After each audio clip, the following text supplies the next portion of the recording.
T Awards happened this past weekend. One of the biggest conversations coming out of it isn't about a performance or an acceptance speech. It's about the host. Druski took the stage this year, bringing his signature internet comedy to one of Black entertainment's biggest nights. Now, while some people No, it's not. loved the fresh energy, others felt the BET Awards deserved a host with a different style, quote unquote. And then Keke Palmer had a moment that instantly had everybody talking. No, my bad. I've been drunk. This should have been my gig. Why the hell would they have you host? And this is the problem.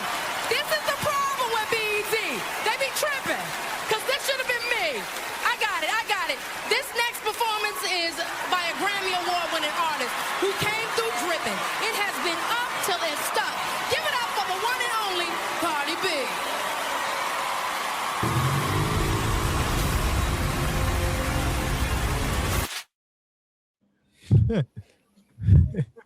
Now, of course, Kiki seemed like she was joking, but her comments tapped into a conversation a lot of viewers were already having.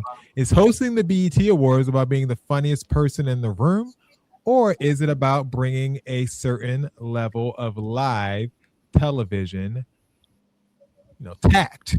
To Drewski's credit, he delivered plenty of memorable moments throughout the night, and even his performance earned praise from comedy legend Chris Rock afterwards, who said he did a phenomenal job. The GOAT, Chris Rock, called Drewski. Didn't he get slapped by Will Smith? I don't want to hear that from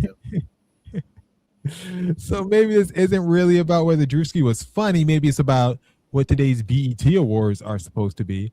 Should the show continue embracing internet personalities and creators who represent where the culture is now? Or should it stick with hosts who've had a longer history in live television and award shows? What do you guys think? Here on the screen is a list of past BET Awards hosts for the podcast listeners. Steve Harvey hosted it in 2001, 2002. Monique hosted it 3 times from 2003 to 2007. Will and Jada hosted it once. Damon Wayans hosted it once. D.L. Hughley, Jamie Foxx, Queen Latifah, Kevin Hart hosted it twice. Samuel L. Jackson, Chris Tucker, Chris Rock, Tracy Ellis Ross, and Anthony Anderson. Leslie Jones, Regina Hall hosted it in 2019. Forgot about that year. Amanda Seales hosted it. I mean, come on. if. Taraji P. Henson hosted it 3 times between 2021 and 2024. And then we have Drewski. So do you think he was a good fit for the BET Awards? Do you think they were right in taking the risk and having Druski host. Eric, what you think? It's so funny. It's so ironic that we're talking about this today. Something came up in my Facebook memories today, and like I was saying back in 2012 and 13 that the BET Awards sucked. They've been sucking for over damn near 20 years at this point, man. Like, I mean, I to be honest with you, I like Druski. I think he's a breath of fresh air, man. Because BET Awards been terrible, man, for years, bro. Like, all right, Dex, I'm surprised you've been talking about it. I know you didn't enjoy Druski at the BET Awards. Do you think he was a missed opportunity for the show? Well, I did enjoy him. I thought he was really good, like as a host of the show. I don't like when people don't know when like to turn it off though, because there was one part of the show specifically after they did the tribute portion where like he started to make jokes, and like I hated that because like that was a moment where it's like look, like we're honoring people who died. Like let's just, when you come back on, move into like the next category or whatever. Like making jokes after that was really distasteful for me. And I think that with who he is, like he's known for the internet. And I tweeted this out, I love that BET gave him this opportunity. I think that you need to give younger talent opportunities.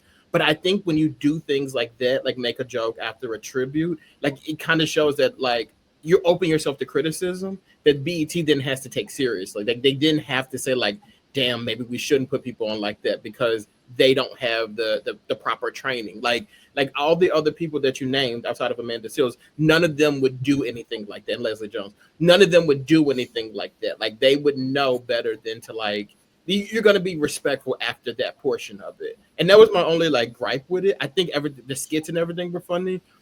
some of the stuff I think that it went on a little too long or whatever. But overall, phenomenal job, and I think that I would love to see BET embrace younger talent and even put like even on across their shows, like embrace this younger talent that's out there, but also younger talent. When you get these opportunities, you got to show up like you belong there. He was the youngest ever host of the BET Awards. He's 31 years old, Mhm. and he did host the show. Now, Dex, to your point, I did Google Druski in memoriam because I know you made a big deal. The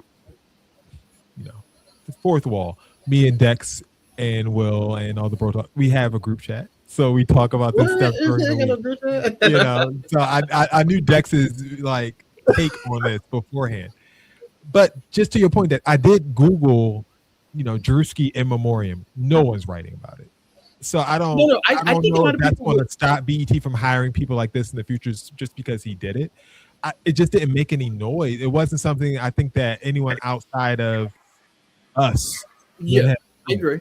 I don't disagree with that. For me, it was just as a watcher, as a person who like. I actually think this is one of the best BET awards I've seen in quite some time.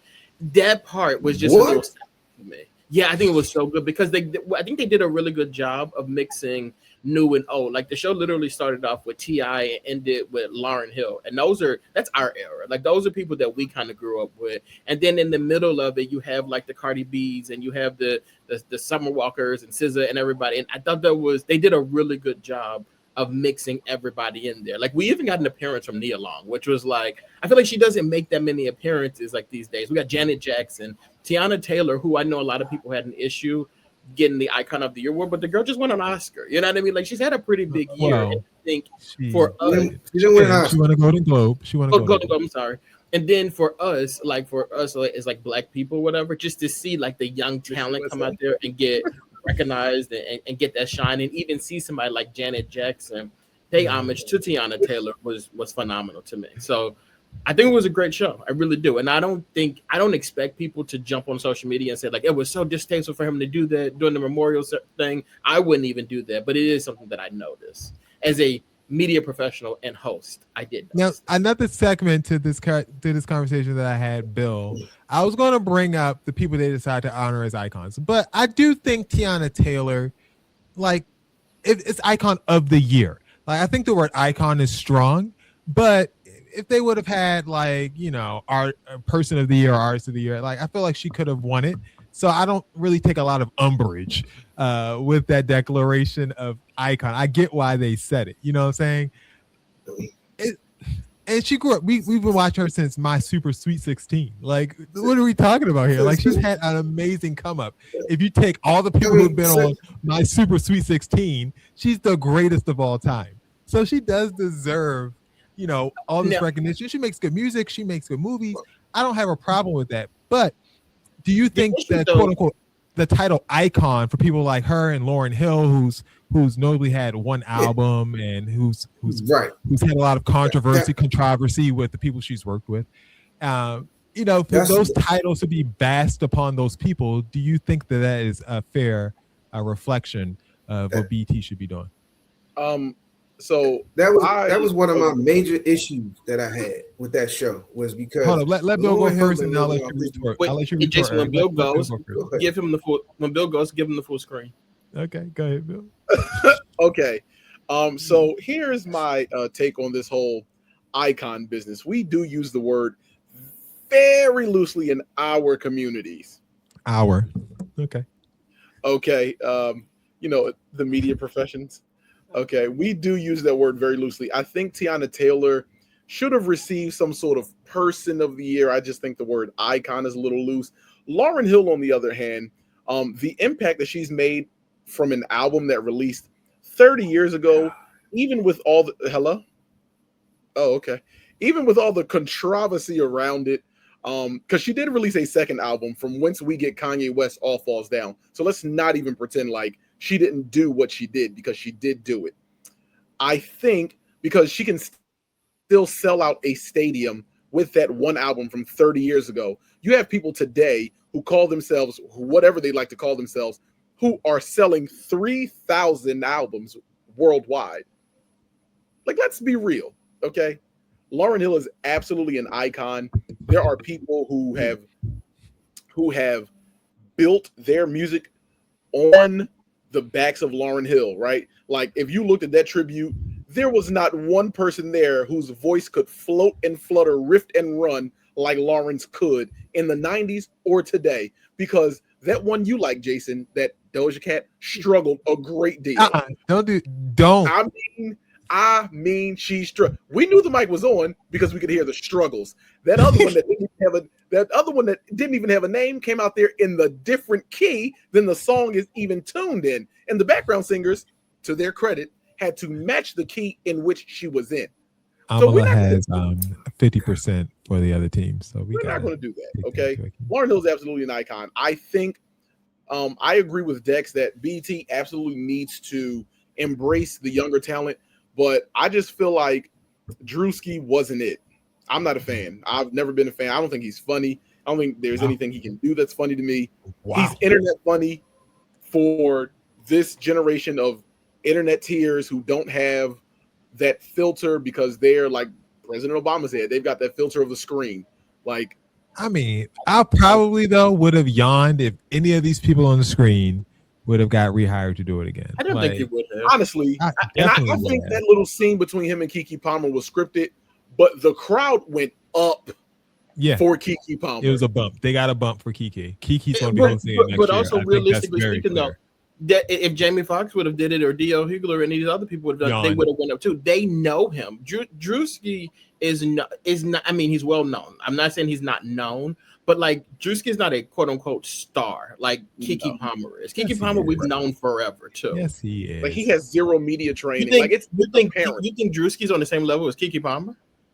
Yeah, absolutely not. No, absolutely. No. What's Keke's claim to fame? Akilah and the Bee.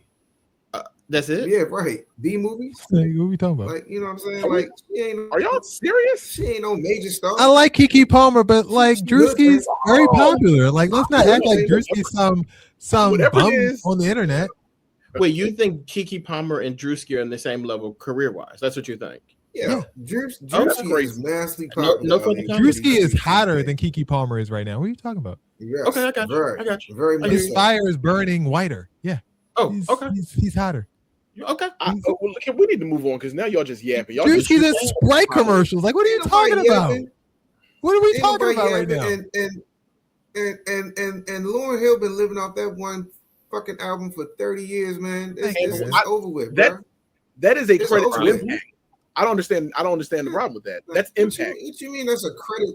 That's a credit to Impact, man. You got because you couldn't get your favorite female artist to live off one album. What you say? Okay. You couldn't get your favorite female artist to live off one album. I didn't stutter. You couldn't get her off one album. Yeah, you couldn't. My favorite female artist is 10 times bigger than Lauryn Hill. So, and if her name is not Beyonce, Lauryn Hill is beyond cold in these streets, bro. She is cold. Cold out here. Except she's still selling out stadiums off of that one album from 30 years ago. She was on that show with a bad wig and was hot. You know what I'm saying? Like, she could be on the show with zero wig, and she can still sell out a stadium. If you gonna keep it a buck, keep it a buck. Yo, she had a bad wig. Who's your favorite female artist? Bad wig and she was hot. That's why they made her put on them sunglasses. Who is your favorite female artist? There are only two names, and one is Whitney Elizabeth Houston. And if it's good day. Look, Nippy been dead. Let Nippy rest. You know what I mean? Nippy been dead, man. Let her rest. I want to hear a name. Nippy dead. Nippy up and having smoking coke. Leave her alone, man. There's no name he's gonna drop that can tour off of one album from 30 years ago. He ain't gonna give you no name. It ain't Lauryn Hill. Because Lauryn Hill ain't selling out those stadiums. But Lauryn Hill ain't selling out those stadiums, bro. But she did. Lauryn Hill is not selling out those stadiums. And she was 52 minutes late, and the people still waiting. 52 minutes late. She done came from Maryland plenty of times, and she wasn't in no stadiums. I can tell you that. 52 minutes late, and the people still waited. You gotta go. Yeah, because they paid their money. Okay. You wait too. Exactly. One album.